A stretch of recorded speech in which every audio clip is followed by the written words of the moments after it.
तुमच्याही घरात वयात येणारी मुलगी किंवा मुलगा असेल आणि पालक म्हणून तुम्ही त्यांच्याशी निगेटिव्ह बोलत असाल तर त्याचे किती गंभीर दुष्परिणाम होऊ शकतात हे सांगण्यासाठी आजचा व्हिडिओ बनवतोय.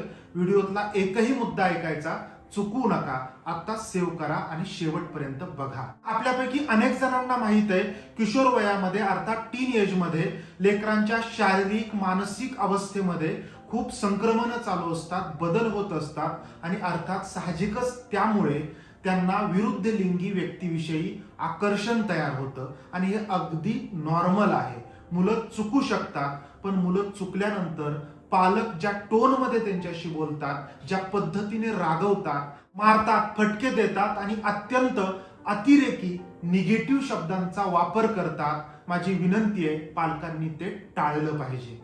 आपली 8वी-9वीतली मुलगी गल्लीतल्या एखाद्या मुलाबरोबर गप्पा मारताना बोलताना दिसली की पालकांच्या तळपायाच्या मस्तकाला जाते आणि मग पालक तुला लाज आहे का, शरम आहे का, तू आई बापाची आबरू धुळीला मिळवणार, या वयापासूनच तू पोरं फिरवायला लागली, पुढे जाऊन काय करणार, एक दिवस तू नक्कीच पळून जाणार, या पद्धतीचे शब्द प्रयोग करतात. सेम त्याच वयातला आपला मुलगा एखादी चूक करतो त्यावेळेस ही तू अगदी घराण्याला कलंक आहे, तू आमचं नाव धुळीला मिळवणार, प्रॉपर्टी विकून खाणार, या पद्धतीचे शब्द प्रयोग अनेक पालक रागाच्या भरात करताना दिसतात. मित्रहो, पालक म्हणून तुमचा राग मी समजू शकतो, रागवणं तुमचा हक्क आहे हेही मी समजू शकतो, पण तुमच्या या निगेटिव्ह शब्दांचं समर्थन करता येणार नाही. तुम्हाला माहित आहे असे निगेटिव्ह शब्द पचवणं त्या वयामध्ये लेकरांसाठी अत्यंत जड जातं. हे शब्द सतत त्यांच्या कानावरती आदळत राहतात, त्यांच्या स्वप्रतिमेचा एक दिवस ते भाग बनतात. आपण कितीही म्हणत असलो की पालकांनी दिलेल्या शिव्या शाप लेकरांना कधीच लागत नाहीत, तरी सुद्धा मानसशास्त्रीय दृष्टिकोनातून तुमचं निगेटिव्ह बोलणं, शिव्या शाप देणं हेच तुमची मुलं एक दिवस खरं करून दाखवतात. जशी मुलं तुम्हाला नको असतात तुमची मुलं तशीच घडताना अर्थात बिघडताना अनेक पालकांना डोळ्या देखत बघावी लागतात. हे दुर्दैव आहे.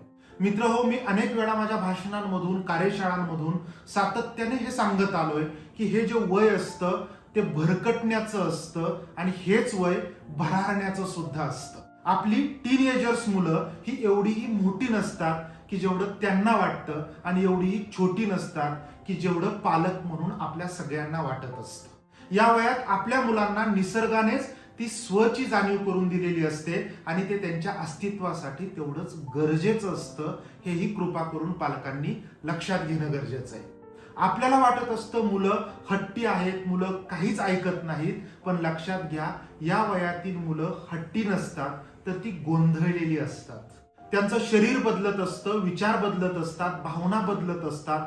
त्यामुळं सडनली त्यांच्या मूडमध्ये सुद्धा स्विंग होत असतं, मूड सुद्धा सतत चेंज होत असतात. सकाळी मूल एक प्रकारे वागतं, दुपारी तेच मूल दुसऱ्या प्रकारे वागतं आणि संध्याकाळी त्याचा मूड पूर्णपणे त्या मूडमध्ये ड्रास्टिक चेंज झालेला असतो आणि पालकांना याचं आकलन सहजासहजी होत नाही. त्यामुळे पालक त्यांच्यावरती ओरडतात, चिडतात, रागवतात आणि तू असा कसा, तू काय एवढा हट्टी झालाय, या पद्धतीने स्वतःचाच बीपी वाढवून घेत असतात.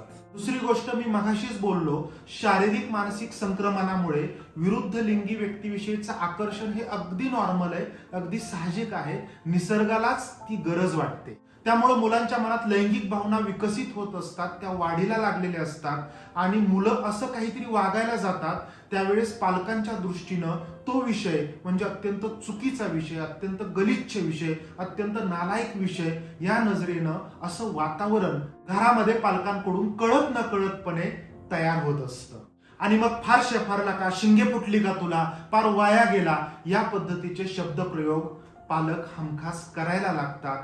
लक्षात घ्या, घरामध्ये जोपर्यंत तुम्ही प्रश्न विचारण्यासारखं सुरक्षित वातावरण आपल्या लेकरांना देत नाही तोपर्यंत या वयातील मुलांना योग्य दिशा देणं अत्यंत कठीण होऊन जातं.